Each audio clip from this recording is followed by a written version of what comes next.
안녕하세요, 동네 언약교회 친구들. 오늘도 창세기 공부를 해보아요. 아브라함의 나이가 99세가 되었을 때였어요.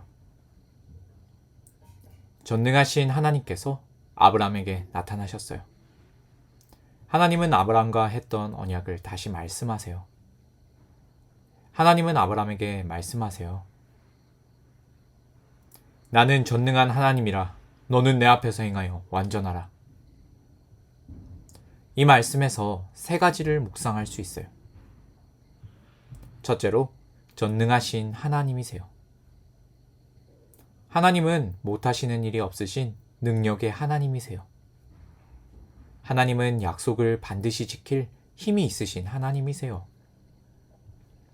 아브람과 사레는 아이를 가질 수 없다고 생각했지만 하나님은 아이를 낳게 하실 수 있으세요. 둘째로, 아브람은 하나님 앞에서 행해야 해요. 왕이신 하나님 앞에서 행동해야 해요. 하나님은 어디에나 계시죠. 그러니 어느 곳에 있든지 하나님 앞에서 행동해야 해요. 하나님은 늘 지켜보시고 돌보시고 계세요. 따라서 어디서든지 하나님께 순종하고 하나님과 함께해요. 셋째로, 완전해야 해요. 전능하신 하나님 앞에서 완전하게 살아야 해요. 잘못된 일이 하나도 없이 순결하고 선하게 살아야 하죠. 어떻게 그렇게 살 수 있나요? 하나님께서 나는 전능한 하나님이라고 말씀하시고 너는 내 앞에서 행하라고 말씀하셨기 때문이에요. 하나님과 언약을 맺은 아브라함은 하나님 앞에서 완전하게 행동해야 해요. 아브라함이 완전하게 행동할 수 있어서가 아니에요.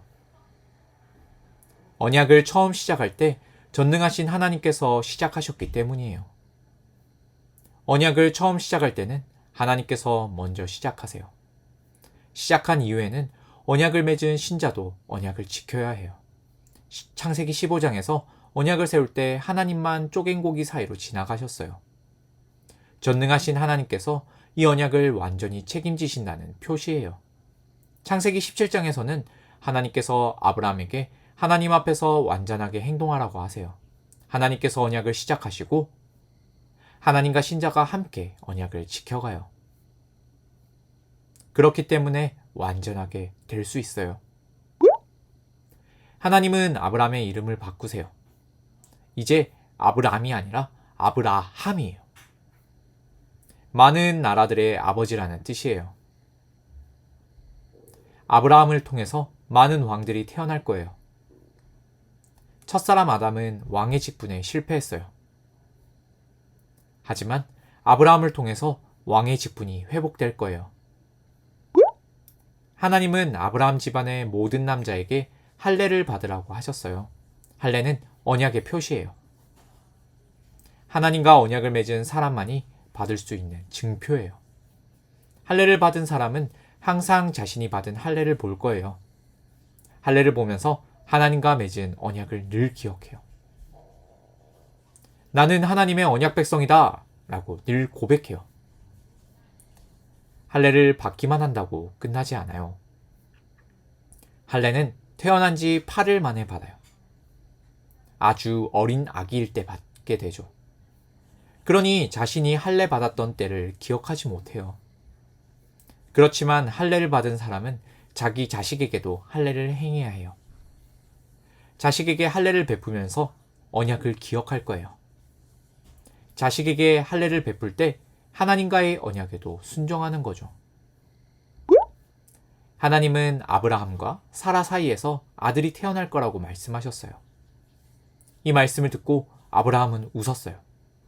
진정한 약속의 자손이 태어날 것을 제대로 믿지 못했던 거죠. 정확한 믿음이 없었던 아브라함이었지만 그는 할례를 행하라는 하나님의 말씀에 순종했어요. 아브라함은 99세나 되었지만 바로 할례를 행했어요. 하나님의 말씀을 따라서 아브라함의 집에 있는 모든 남자가 할례를 받았어요. 하루 안에 모두 할례를 받았어요. 아브라함은 정확한 믿음은 부족했어요. 하지만 하나님의 말씀에 바로 순종했어요. 이런 아브라함을 통해서 하나님께서 약속하셨던 자손이 반드시 태어날 거예요. 약속의 자손이 누구일지 기대가 되죠? 다음 시간에 계속해서 알아보아요. 오늘은 여기까지 배워요. 다음 시간에 만나요.